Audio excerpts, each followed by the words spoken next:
Assalamualaikum warahmatullahi wabarakatuh. Berjumpa kembali dengan saya, Sutadi. Kali ini saya akan menyampaikan presentasi Manajemen Mutu Pendidikan bagian 11 tentang benchmarking atau perbandingan. Apa pengertian benchmarking? Tahap-tahap pelatihan benchmarking termasuk manfaat dari kegiatan benchmarking akan saya bahas di sini. Selamat menyaksikan. Baiklah.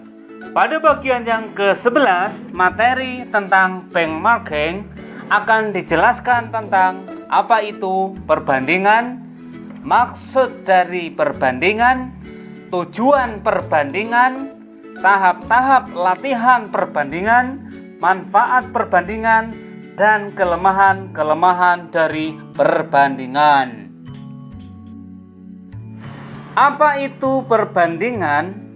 Dalam industri, perbandingan melibatkan analisis baik produk dan layanan terbaik yang tersedia di pasar tertentu atau membandingkan praktek terbaik di seluruh sektor industri. Definisi benchmarking. Benchmarking adalah proses sistematis untuk mengukur dan membandingkan kinerja satu organisasi dengan organisasi yang lain.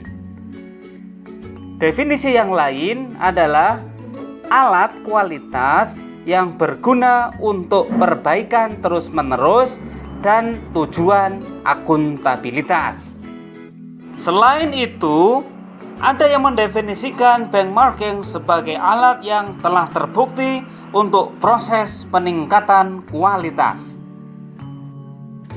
Berikut ini akan saya berikan 2 contoh video untuk membandingkan antara organisasi yang satu dengan organisasi yang lain. Selamat datang dalam acara Workshop Bisnis Online SMK Tamtama Karanganyar. Selamat menyaksikan.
Itulah dua video kegiatan yang ada di Laboratorium Bisnis Online di SMK Tamtama Karanganyar dan di SMK Negeri 1 Bawang Banjarnegara.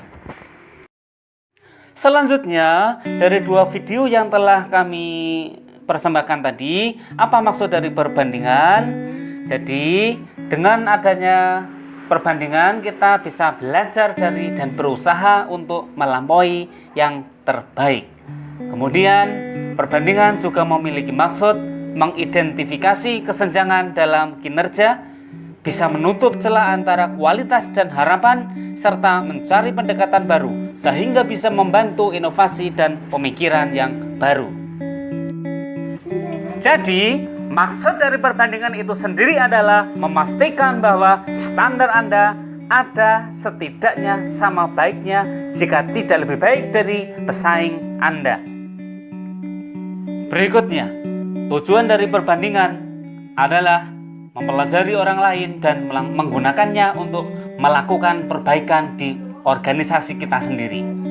Selain itu, mencari apa yang membuat perbedaan pada mereka yang berkinerja lebih tinggi dan mempelajari rahasia mereka kenapa bisa lebih sukses.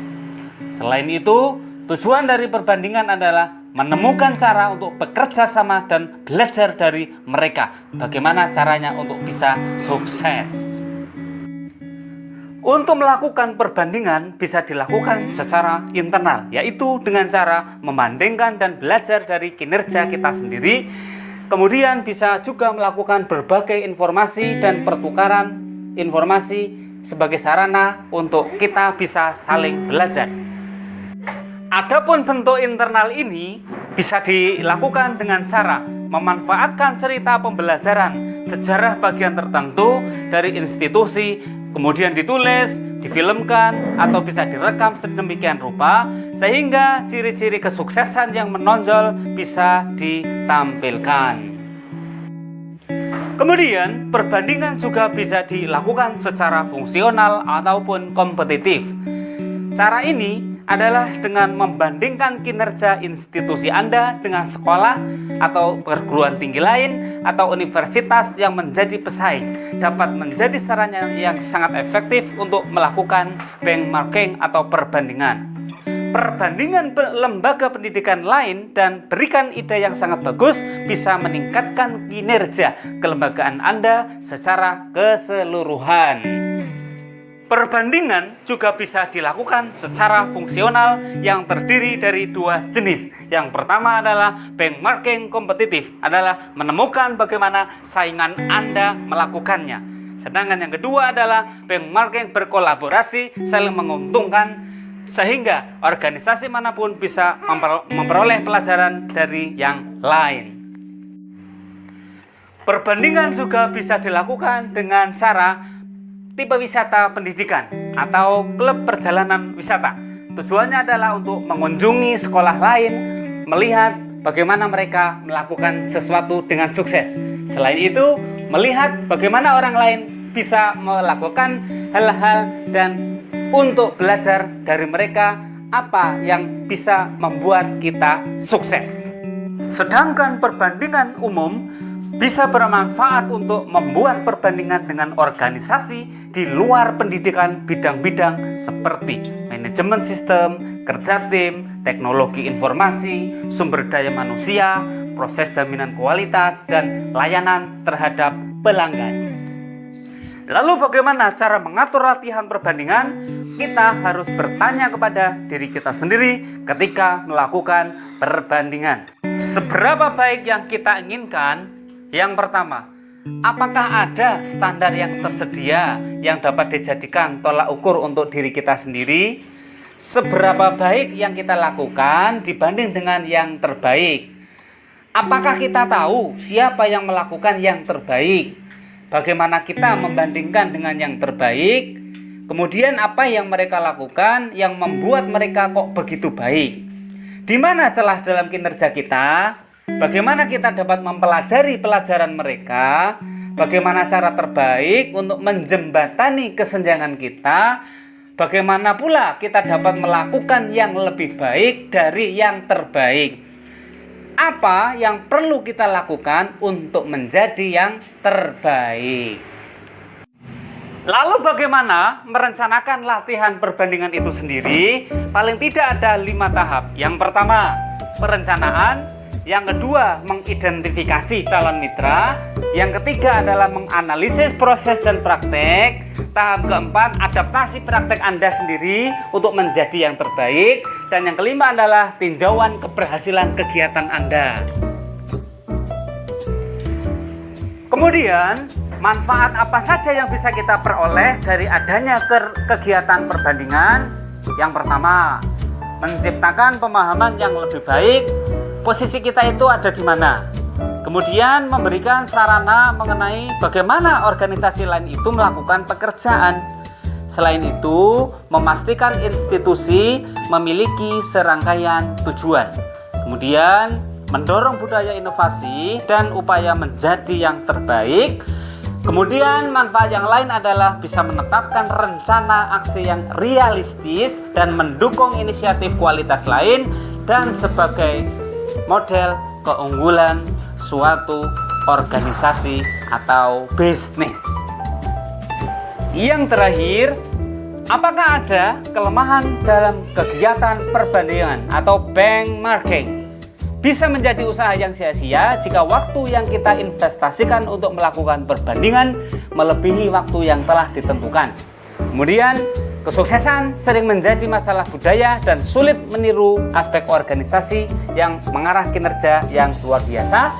Kemudian, kompetensi dan kemampuan kualitas dari staf kita tidak terwujud, seperti komitmen, kreativitas, dan kemampuan untuk bangkit menjadi sebuah tantangan yang begitu berat. Demikianlah presentasi mata kuliah Manajemen Mutu Pendidikan dengan tema benchmarking atau perbandingan. Semoga ada manfaatnya. Terima kasih, sampai jumpa kembali di lain kesempatan.